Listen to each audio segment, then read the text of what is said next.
this is a fogger kind of day.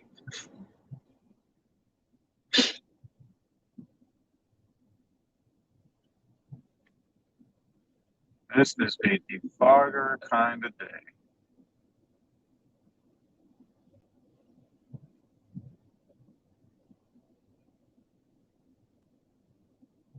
Let me tell you.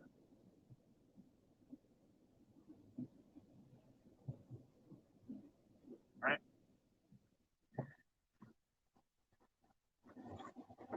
All right. So, very, very strange morning for Dr. Evil.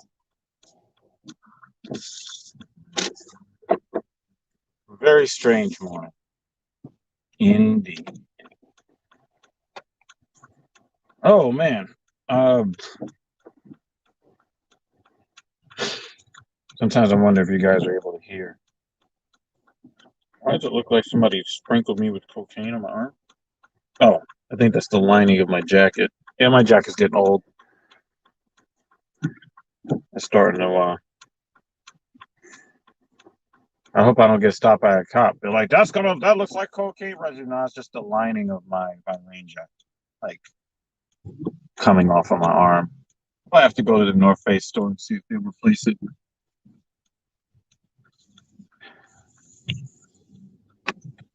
But anyway,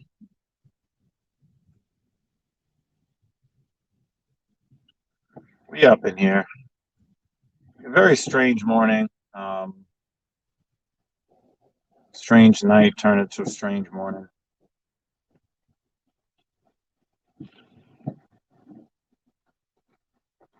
What up, Blind Bet? How are you doing this morning?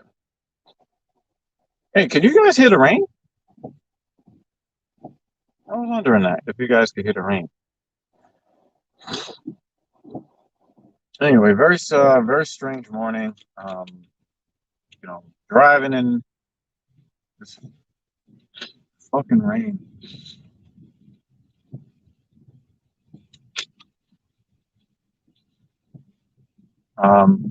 It's weird. Like, I feel like again, like, I know that a lot of people advocate for prison reform, but one of the things that made me think that it's really a worthwhile cause is that I kind of freaked out this morning because it had been, pretty much like 2 years since the last time I've been outside on a really rainy day. I kind of freaked out a little bit, like, oh, what the fuck is this? That solitary confinement. It don't work. It don't work, family. Yeah, I wanted to talk about that on this drive today. This concept. This is what I want. One of the things I wanted to talk about. I wanted to talk about, having that gratitude, or as my father would say, put gratitude in your attitude. And it's like, even though I did have to walk in it a bit because, in the parking situation right now, but I found myself feeling very, very grateful for, to be in the position that I'm in right now.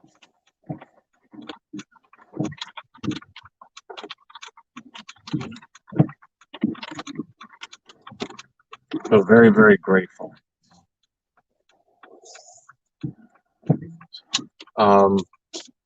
Because, things could be so much worse. Not necessarily because things should. I think that's kind of like a negative way to look at it. Things are very good the way they are. It's things could be better, and of course I'm working for them to be better. But it just reminds me of, like, what the hard work that I've done, what it has afforded me, the opportunities it has afforded me, the conveniences that I can take advantage of, because of these things. Train station was flooded. That's interesting. That's interesting. Do you know which train station or how many train stations or like just the one near you?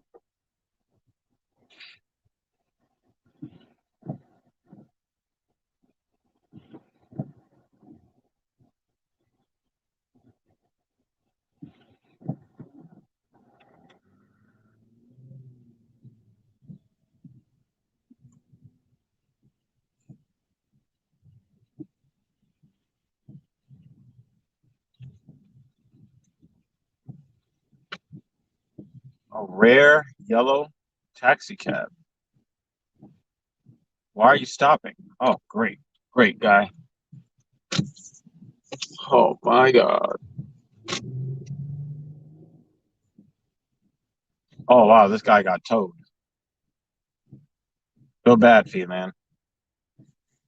I got 99 problems, but a toe ain't one. Thank goodness. This guy got towed. Hey, dragging him by his big toes. Sucks for you, buddy. Yeah. Wow, a lot of train stations were flooded. Wow, that sucks. But yeah, like it's one thing to recognize that things could be worse, but it's another thing to just appreciate that things are good. You know, recognizing that things just are good, and to be grateful for it because not necessarily because it could be worse, but simply because things are good. I think that that is powerful.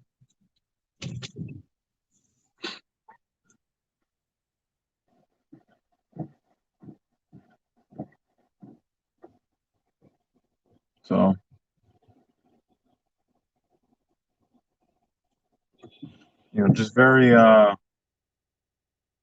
just very thankful overall. So didn't really sleep much or well, but I had a client that I was supposed to be working with in the 9 a.m. hour. So I figured, why don't I just get up early, help transport this lady to work, or at least part of the way to work. And then, get a workout in and then address the parking situation. And then, and then. Um, but when I woke up, I, you know, it's pouring rain. I can hear it bouncing off the AC. What up, Black Picket? I think you changed your name, right? You were under a different name before. A lot of highways got flooded too. Damn, son, I'm staying off the highway. Um, um, and so like I was kind of like mentally lagging a little bit when I got up today. So I was just like, I'm just gonna um see, because if I end up getting a cancellation or something like that, then maybe I don't have to go out there at all. But then again, I thought like if that ever became the scenario and I was tempted to do that, then I wouldn't be giving the ride to my lady that I promised. I got out there, right?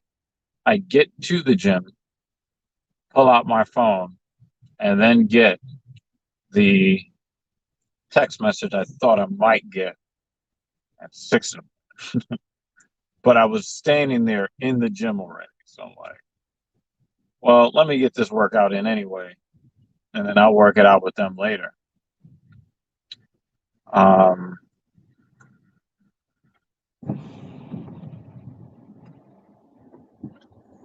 but then like I was talking to the assistant manager I hadn't actually like really talked to.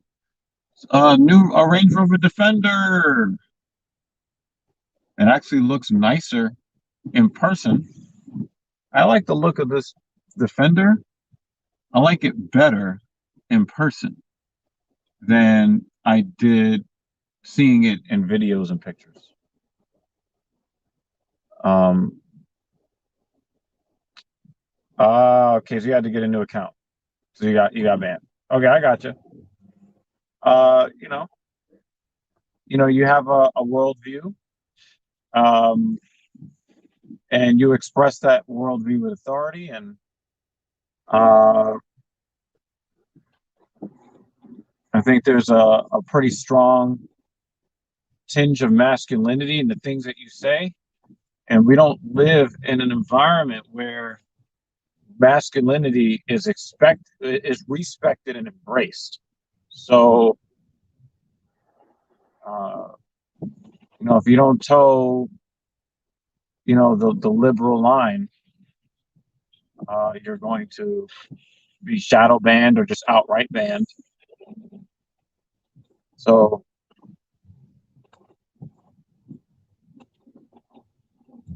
I'm not surprised. I mean, I don't always agree with some of your sentiments, but I respect your right to express what you think and feel. You know, and that's the way discourse is supposed to be handled in a society that's supposed to have adults that are masquerading around as mature. So, but whatever.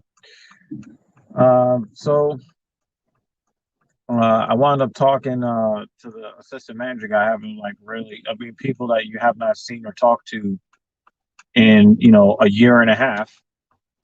And I look up and I burned half an hour talking to the assistant manager. So I was like, you know what? I'm feeling mentally weak right now, but I'm going to go in there and do something. So I did a nice descending, I did descending sets of dumbbell chest press in quick succession. I started out, I warmed up with 75 pounds on the dumbbell chest press. And then I just worked my way down in 5-pound increments. So, set of 10 at 75, a set of 10 at 70, set of 10 at 65, 60, 55, 50, 45, and then finally 40.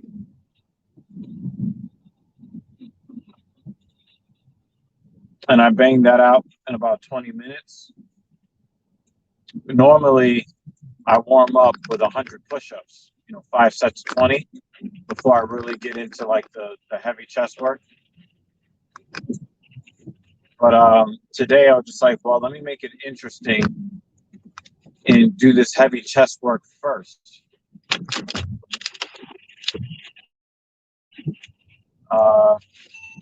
So to get 8 sets from 75 down to 40, what I'm going to end up doing is attempting to do my 100 push-ups after that, when I get home, and see, if my body yells at me for going well beyond pre-fatigue, and then getting push-ups in after the dumbbell press work. So sometimes I just like to see how my body responds to stuff. So that's where some of my motivation comes from.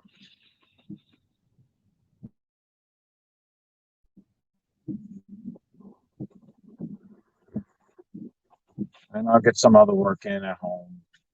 Stuff will get done today. But I'm going to do this session with the client, and then I'm going to debate whether I should allow myself to take a nap or not.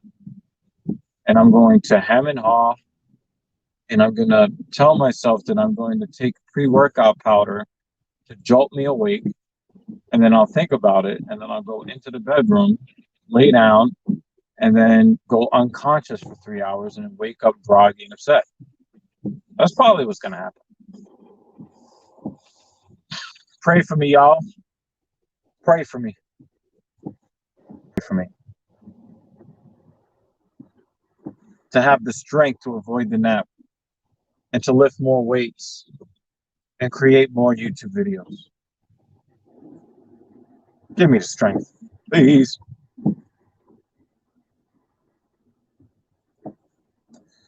So, this driving wind and rain, I tell people about the power of hard work. Some of the benefits of hard work are not easily evident.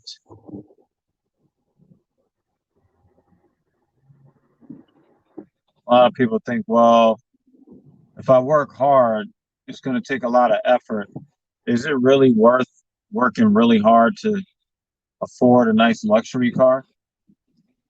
On a day like today, I mean, you don't think about it, in your right mind, so to speak. But under adverse conditions, when you're sitting in a privileged position, you're sitting in a privileged position in adverse conditions, then you're thankful. I did that hard work.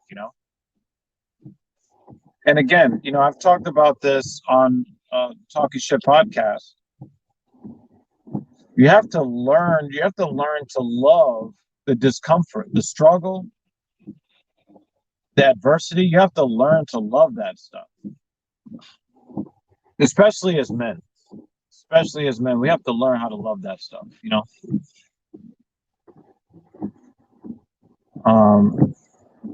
because I think that, it's one thing to have a certain amount of value in modern society in the eyes of other people. But as men, when we talk about our own intrinsic value, our perception of self, I'm not really sure that we really have an appreciation for ourselves unless there's like a lot of struggle to overcome. And, I've talked in the past about, certain artists that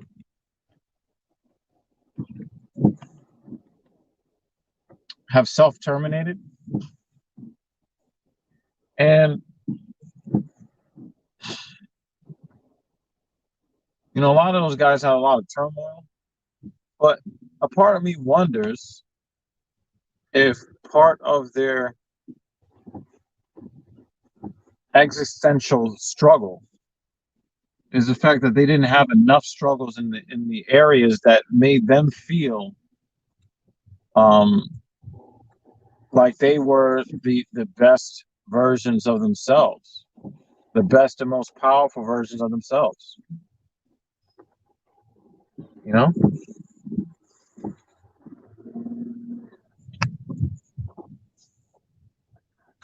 People talk about Kurt Cobain. The person that comes to my mind is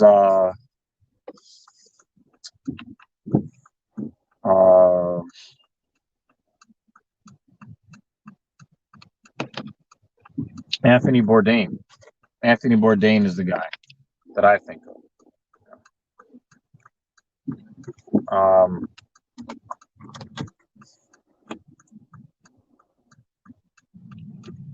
How many of these guys, these guys are accomplished, but did they really accomplish the things that made them feel like men? I'm not sure too many people have asked that question. Of course, we know that the self-termination rates of men are 5 times higher than that of women. We know these things. These are easily verifiable facts. But a lot of people say, well, toxic masculinity is why.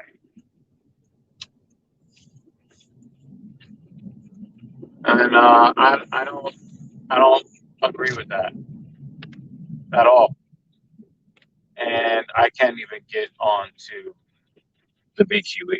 So it might have been an accident here, because it looks like the police are blocking off this entrance. Oh no, it's flooded. Holy shit. Shout out to Blind Bat. Oh, wow. Wow, that shit is flooded. Flooded the way you like to see the vagina when you go to climb inside. Want to see it flooded. Yeah, I'm not fucking with that. So yeah, not fucking with that. Not today. Woo! Well, gotta take a detour. I'm glad it wasn't an actual accident, but uh, rain is for real. Looks like the rain is starting to. Yeah, I've talked about this in the past with people close to me, but um, when I got word that Anthony Bourdain self-terminated, um, I had the the ideations, and I was ready to put that I was ready to put that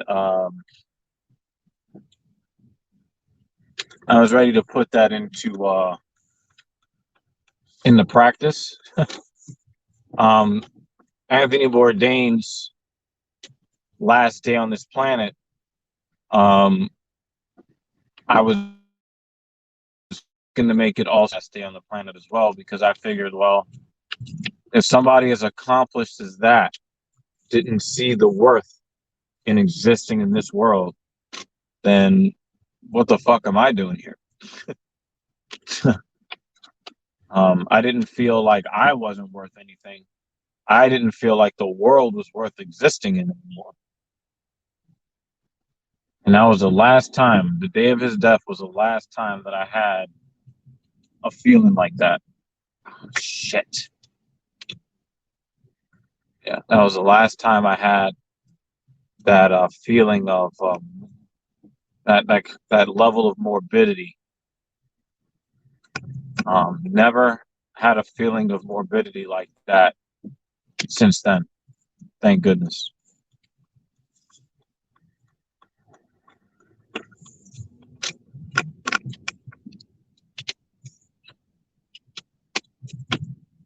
Very grateful to not feel that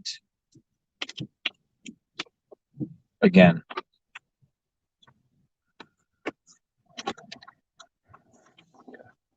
This is the way I want to go home.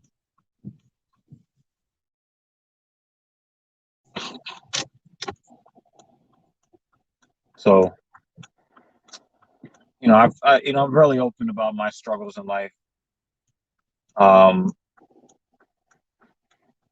but over time, after my aunt, talked me down off the ledge, so to speak.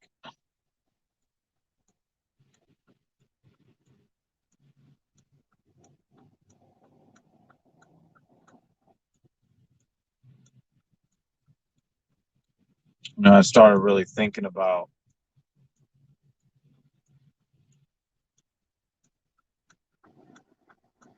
what other reasons could there have been for him to vacate. And I'm sitting here right now talking to you guys, and I feel like I got a fresher perspective. Do you feel like, as a man, do you feel like your struggles make you proud to be you or ashamed to be you? I think for some guys, certain kinds of struggles don't make us feel like we're valuable to ourselves, much less anybody else. And this is why, when you're talking about depression, it's important to understand that the people in your life that struggle with the self-worth, it's not about you. There's a lot of people that like to shame people who have those ideations of self-termination.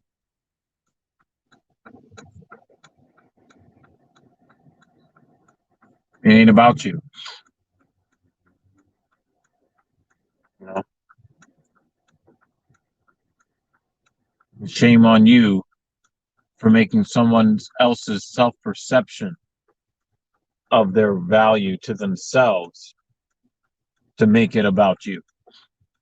Shame on you if you're one of those people.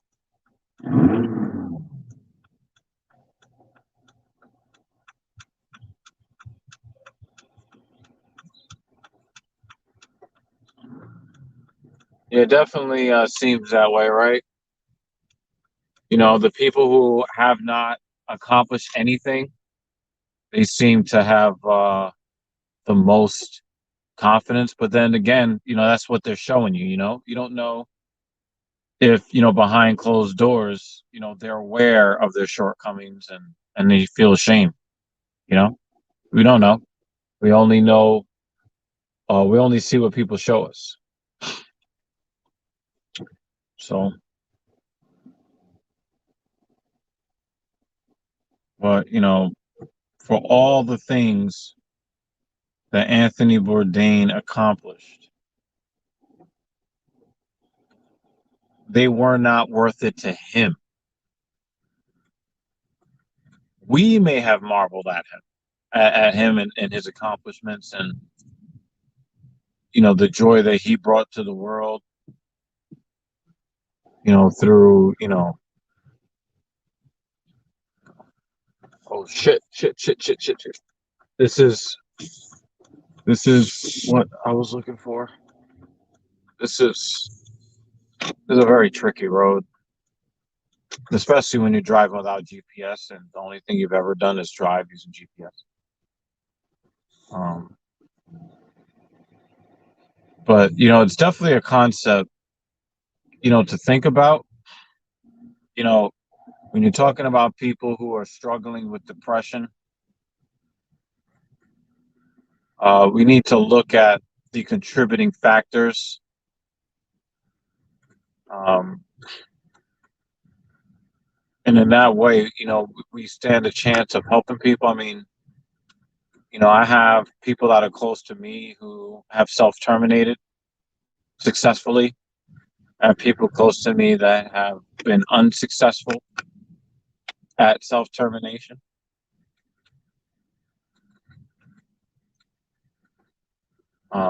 I've been unsuccessful at self-termination.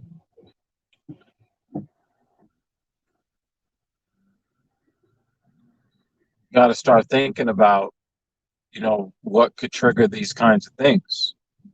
But all too often, we have the approach that, well, it's time for the sign language, shame, insults, guilt, the need to be right. Anything we don't understand, let's just start shaming and insulting. And, you know, the thing, and for those, it's like, do you not understand that you're making it easier for these people to make the decision to go and stay gone? You're making it easier for them because if they're already not valuing themselves and they have you with the sign language,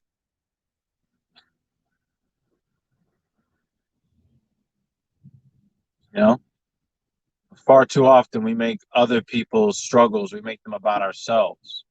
When the proper way to do that is to look at people's struggles, be empathetic to that, and then learn lessons from people's struggles. That's how you make someone else's struggles about yourself, by using their struggles to improve yourself and to improve your perceptive abilities and your ability to understand the human condition outside of your own experiences.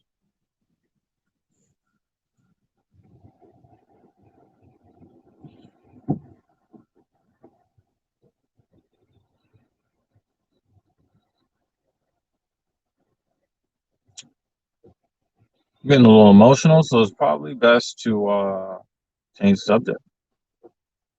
That's what I'm going to do. This is definitely a subject that definitely hits me at my core. And I've had my fill of what I can handle on that subject. So yeah, definitely mental health, man. And I talked earlier in today's stream about mental health and, well, not necessarily mental health, but the concept of how we choose to perceive things, how we choose to frame subjects. So earlier I said, it's really important to, have that appreciation because things could be worse. And then I got this thought in my head that it's a healthier thing to think, well, you want to be thankful for what you have because of how great it is, right? So I'm going to apply that same logic and say, when we talk about how important mental health is, right? A lot of times we don't think about mental health until someone is in a crisis. We don't think about mental health until somebody walks into Walmart with a rifle and starts spraying like Afro Sheen.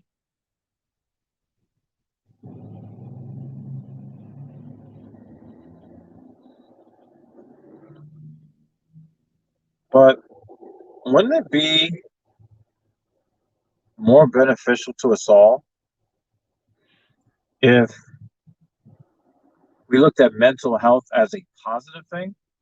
As in, wow, we should really do what we can do to enjoy our existence on this planet.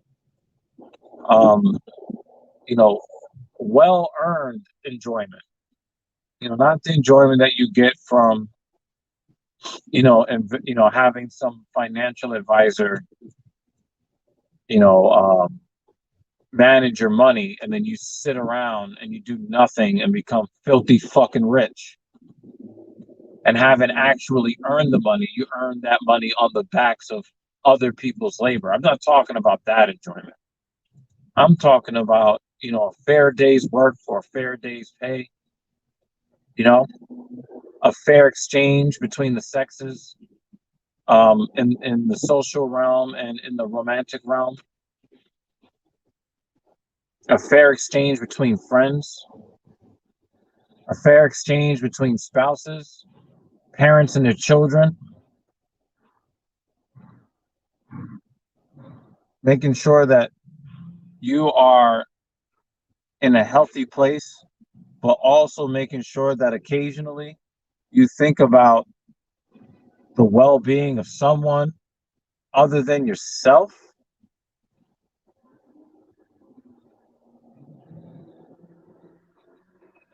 People looking out for each other. That's all part of mental health too, family. You know what I'm saying? Like, you know, doing the ethical thing just because it feels good to just do the right thing. That's all part of mental health. We're not just talking about, oh, this guy felt sad, we don't want him to shoot up the school. You know, that's mental illness. That's emotional illness. But when we talk about health, health should be a celebrated topic. So, you guys know that I'm doing everything I can to bring certain concepts to life and build, build communities that span the globe. Hey, uh, that's a Boxster. Yep. I can't tell what year it is though, but it might be like it might be like 2015. It looks like a 2015 Boxster. I just don't like rag tops. That's the problem. I don't like rag tops. If they had a hard top, that a hard top Boxster or a hard top um um Spider or something like that. Man. Shout out to Serial Killer. I did miss last night's game, but a 10-point victory for his Phoenix Suns. I will admonish you to guard against, thinking that the series is over, because remember that the Phoenix Suns did what teams are supposed to do when they have home court advantage. Okay? The Cayman 718 is not a convertible. Of course, it's a hardtop, but it is not a convertible. What I want is a Boxster with a hardtop. That's what I want. If somebody gave me a Cayman or gave me a really good deal on a Cayman, I'd take it, but I wouldn't necessarily be excited by it. I don't think.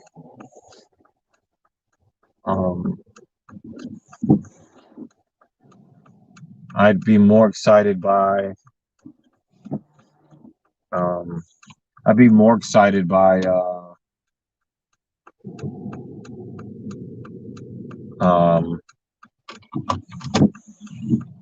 I'd be more excited by having a Boxster. I really want that drop top. Like I have a hardtop car. It's called an SUV. The GT4 is dope, but I think that it's a lot of extra money when I basically just want to cruise luxuriously in a drop top. You know what I mean? I hear that the GT4, the 718s, the GT4. I've seen rave reviews about it recently. I haven't looked at it in depth. I plan to, but I just kind of get the feeling that it's a lot of extra money. And I think that is probably one of those cars that they stripped out all of the luxury features for weight savings. I'm not, one day I might get on the track. I might do like track driving to see, it might be a little fun. But that's not really, what I want. I just kind of want that luxury cruising drop top experience. The Mecca's in the building. So that's what's up. That mic is messed up. That sucks. Sorry about that. Not, this device is not. Um, this device is not.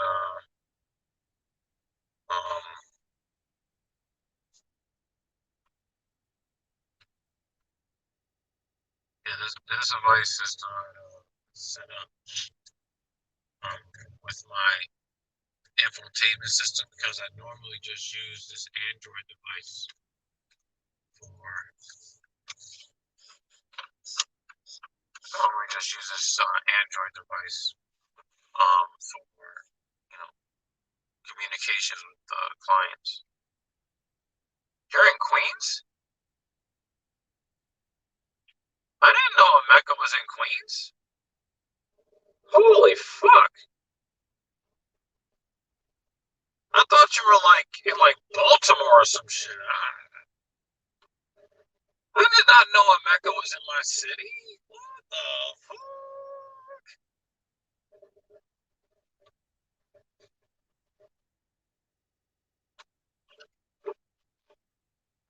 Anybody else hearing problems with my audio?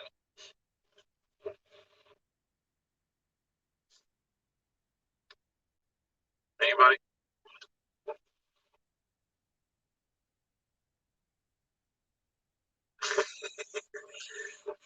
Now I know you from. Not know you from. Are you dead ass? Yo. Oh, so you live in Long Island? I mean, that's like right over the border. That's right over the border. Junie said me. What does me mean? Do I have to like restart the? I said you sound like that's got to be like that's got to be like a signal issue or something. I can always let me see if I can reload this. Let me reload it and see what happens.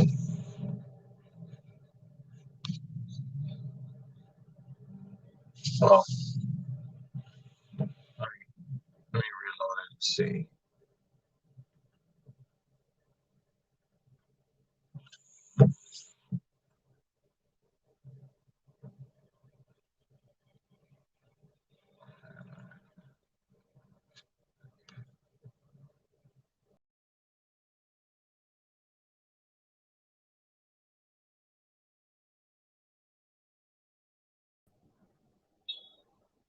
All right, so I,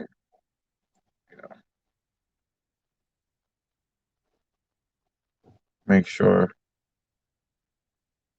that the mic is still working.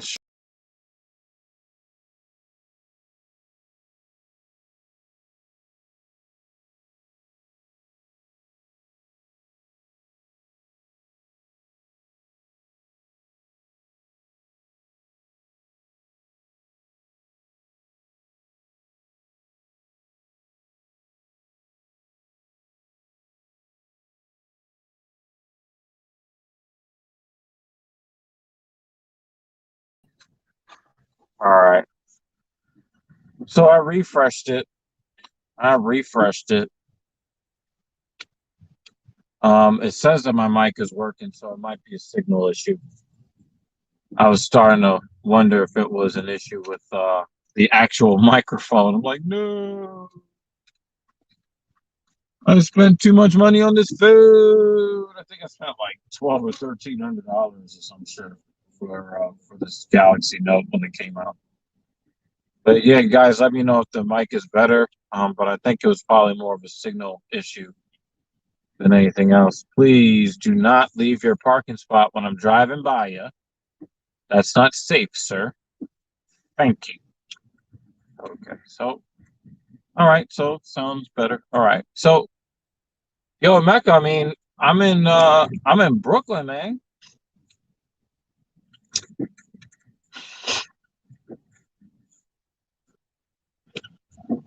So we might have to get up. We might have to get up.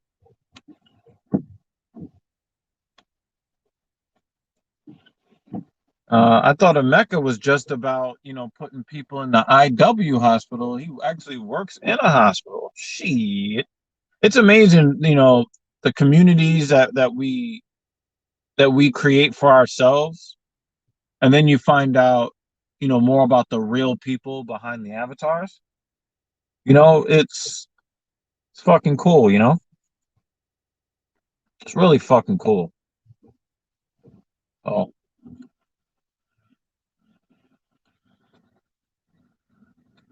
I don't know if you got a car in Mecca, but obviously I have one. So we might be able to get up. Isn't there like a big mall in Suffolk County where people like to act ratchet every now and again? I believe, if I'm not mistaken. I think I took the ladies there a couple of years ago. I think that's when I bought that fucking expensive ass fucking vacuum cleaner. I bought like $600 vacuum cleaner. That Dyson, son. Got that Dyson.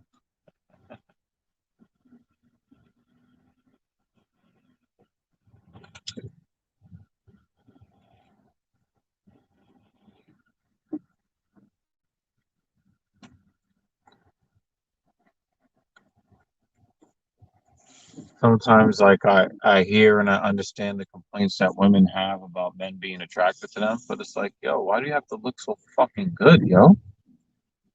Why do you have to look? Why do you have to look so good?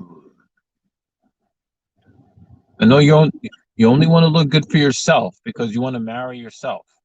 and have children with yourself, because every man and woman is an island, and we don't need anybody. But if you don't want me to be attracted to you, why you gotta look so good? Why? Why?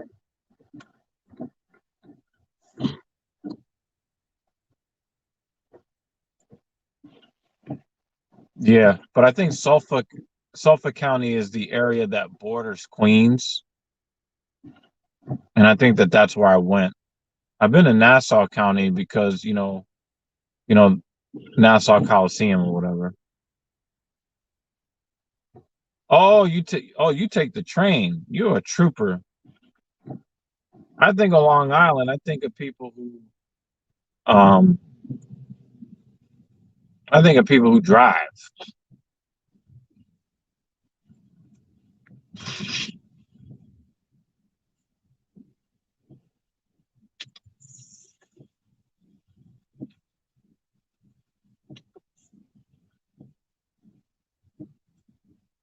But yeah, you see I'm rolling.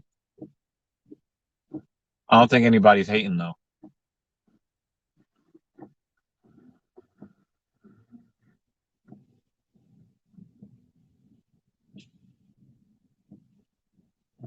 They see me rolling, but nobody's hating. Everybody is happy for me. I guarantee you, everybody's happy for me.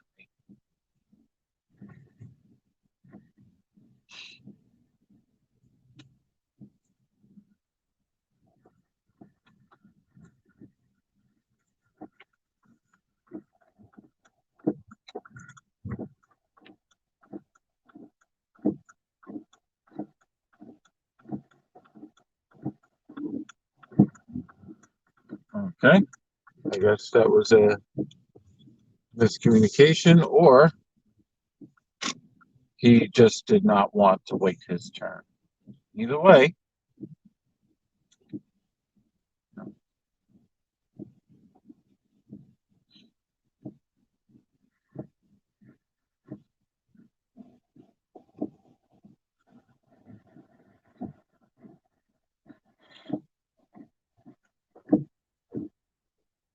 you're going to be going to New York soon. Well, we welcome you. Your train is better for me due to the traffic. Can't be late for work. Then get up earlier, motherfucker.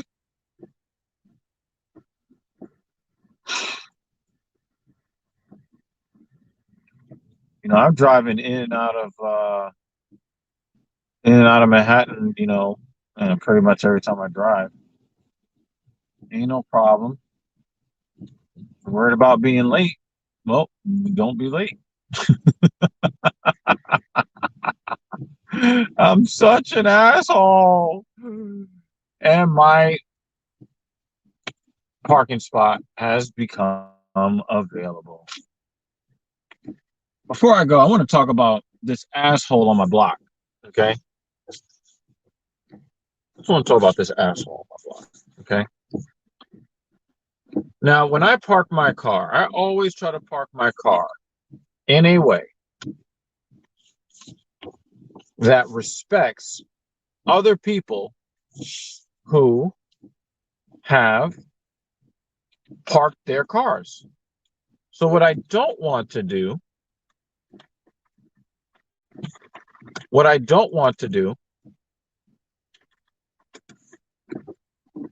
is I don't want to park too close to the guy in front of me,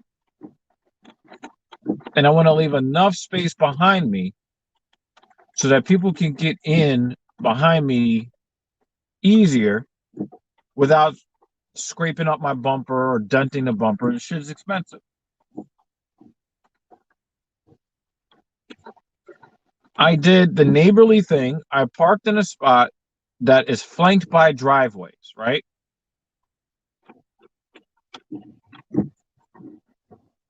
Because there's no parking allowed in the driveway.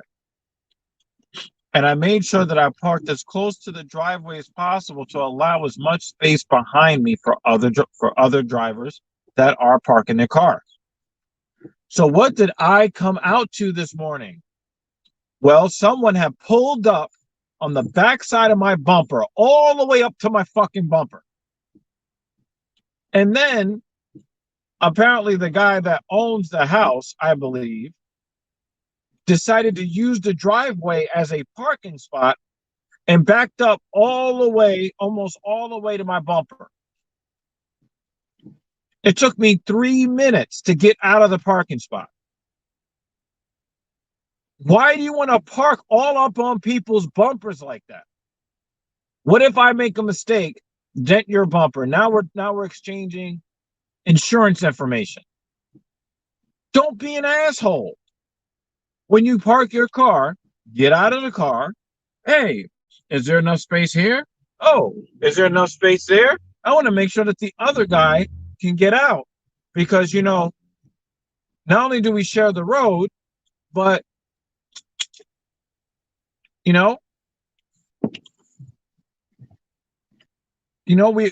all got to struggle to park. Why do you got to park all, or why do both of you? Like, if I have to park up on someone's bumper, I go back and I look behind their car to see if they have enough space to get out.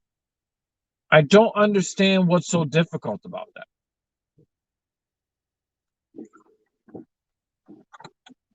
Mental health, people. Looking after people who don't appear in the mirror when you look at it. Anyway, I'm up out of here, yo. I'm going to go home. I'm going to eat. I'm going to relax. I'm going to finish watching John Wick 3. I got to let you guys know. If you guys are in the market for a tablet or a laptop, especially some of you Apple folks, you need to, one of these, either the OLEDs that are rumored to be coming out at the end of the year or in 2023, 2024. Yo, this mini LED screen, this little ass, little when you compare it to 65-inch 4K. This little 12.9-inch iPad is the best looking screen in my entire house right now. And I've got, I think, like a 40-inch 4K on my bedroom wall. I've got, I think, a 65-inch on my living room wall. I got the 38-inch ultra wide monitor. You guys, I've seen. I got the 16-inch MacBook Pro that just came out less than a year ago. I got all of these awesome screens in my house.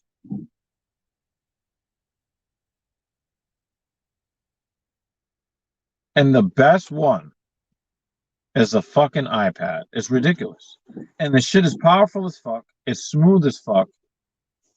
It is ridiculous how good it is. It is ridiculous. Junie Verts does not appreciate Apple. You need that Louis Rossman. You need that Louis Rossman. You need to check him out because you guys are more aligned.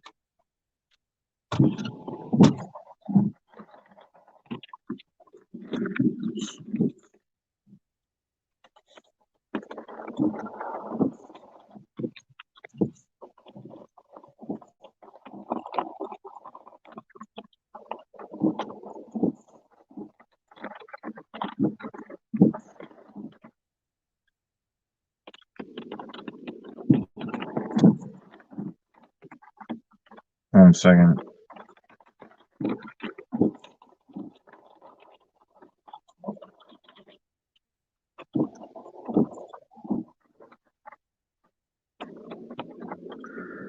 Yeah.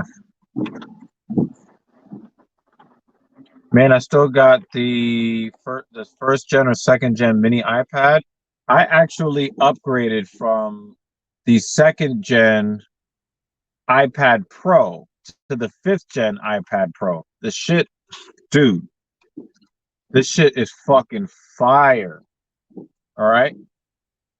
Also, I have the 11 Pro Max as well. I got it in gold. I wanted it in green. Um, and of course, like I'm talking to you guys on the Samsung Galaxy Note 10 Plus. I'm not going to be upgrading that for a couple more years. Um, so yeah, this iPad is so fucking good. It's ridiculous. My 11 Pro Max, I'm going to be keeping this one for a considerable amount of time, unless they put the Touch ID in the screen, then I'll upgrade to that. Or if they do some weird shit where they remove all the ports off the phone, then I'll get the newest phone that still has all the ports and then keep that until that shit doesn't work anymore. Yes, I did get the cellular version of it. I got the 5G. T-Mobile actually has 5G unlimited for tablets for $20 a month. But then I wanted to get this fucking promotional gift card thing. And you're like, yeah, we can't do that one. You have to get the hotspot tethering thing, 10 gigabytes or whatever. You have to get that in order to get the gift card. I'm like, you guys suck. So, but I'm gonna take it because with unlimited 5G and hotspot for $30 a month, I am mad at it. I can, I can, if I need to use my MacBook, I can use the 5G off the iPad and then run, if I need to really do some online shit on the computer. So yeah, Junie plays on his hotspot. Oh my god. Oh my god. Yeah, I get it, Junie. The thing is that when it comes to tablets, nobody's fucking with Apple. There is not a single Android tablet that can hold the jock strap of the iPad. Now, if you want to talk about like handheld devices like phones, you got OnePlus, you have Pico, Samsung's still doing their thing. Sony keeps putting out really great phones nobody knows about. Apple doesn't clearly have the best phone. That much is clear. But when it comes to tablets, nobody touches Apple. Now, I used to be an ardent Apple hater. I used to. It used to be. But once you start using the iPad, there are no tablets that touch the iPad currently on the market today. And it really hasn't been competition since the beginning.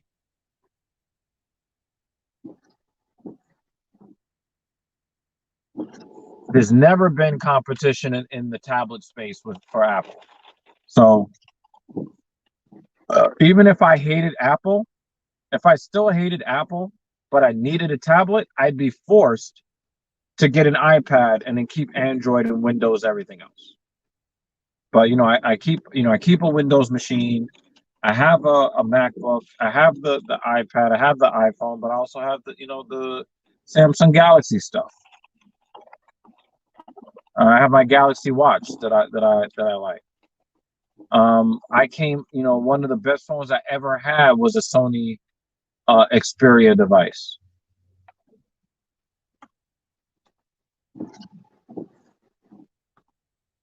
It was one of the very first waterproof phones and it was like this really cool,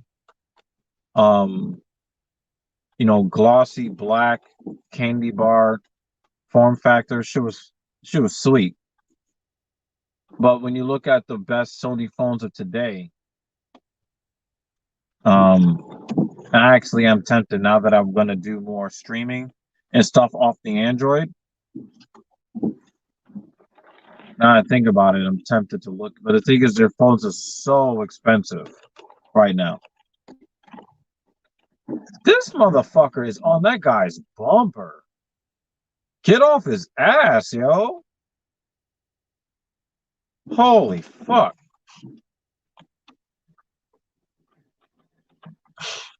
Yeah, the foldables. I'm interested in the foldable Samsungs. The Z Flip. I'm interested in it. I am. I'm interested.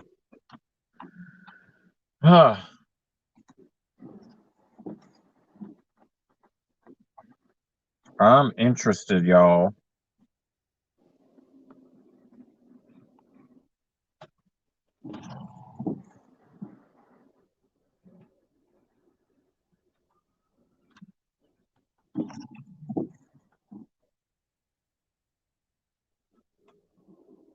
I'm interested. But anyway, you guys are a really good audience. You know, oh, what is the camera layout on the tablet? First of all, the camera, the front-facing camera is so gangster, especially for a guy who is now doing personal training sessions remotely with clients. And sometimes I have to demonstrate certain movements. Not having to make sure I'm perfectly in the center of the iPad is a godsend. Oh, he's got the Z Fold 2. The third Z Fold is coming out soon. So this is the new iPad Pro, and it's got two cameras on the back. What you're seeing there in the middle is the LiDAR scanner, which is supposed to be for like augmented reality. So I'm going to be, really enjoying that. But let me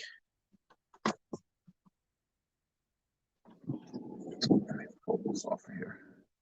The thing that I really like about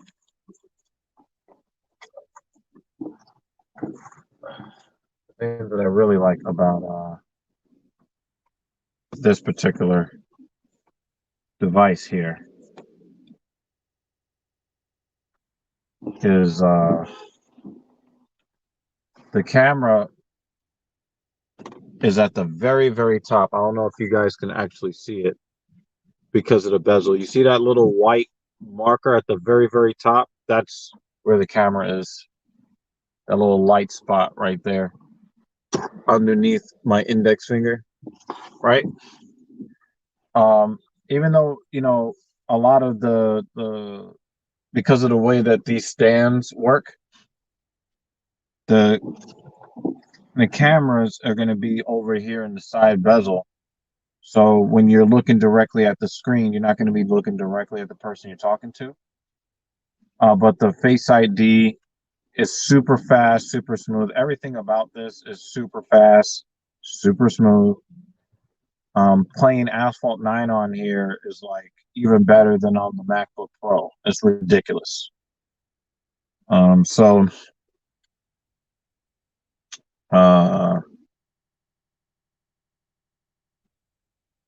the cameras on here are pretty fucking good. The limited experience. Like I said, I just got this the day before yesterday, and still, struggling to try to set up important parts of it for professional reasons.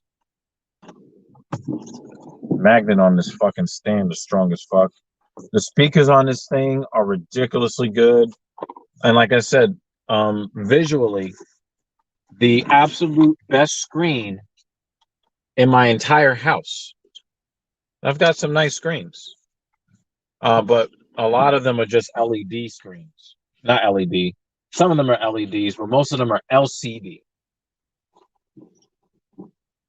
So what it has told me is I'm going to probably have to, late in the year, I'm gonna have to put some money up and upgrade some of my TVs just because some of them just look so good. Um, having over 2,500 dimming zones on a 12.9-inch screen, definitely worth the money, folks. But anyway, much love to y'all. I gotta eat because I gotta feed these gains. Um, you know, yeah, I gotta feed these gains. I'm probably gonna get a little bit more rest because sometimes that nap you take when it's like really rainy feels the best. So I think I'm gonna do that. Um, cheeseburger fries. I like to see names like this. Saludos. Yeah, I'm up out of here, folks. Whenever I'm in the car by myself, sometimes, maybe I might do some of these, when the ladies are in the car. Um, but a lot of the times when I'm in the car by myself, I'll get on here and stream. Do I? Actually, I thought I looked goddamn good. Goddamn good. Um, um, but no, I'm good. I'm good. Cheeseburger fries. But I'm a little tired. I'm a little tired. I think I'm gonna take a nap.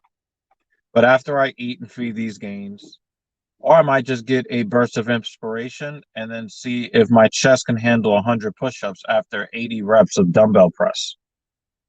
So, I still feel a little bit of the pump from the press. So, see how that feels. But anyway, um, yeah, I'm gonna do that.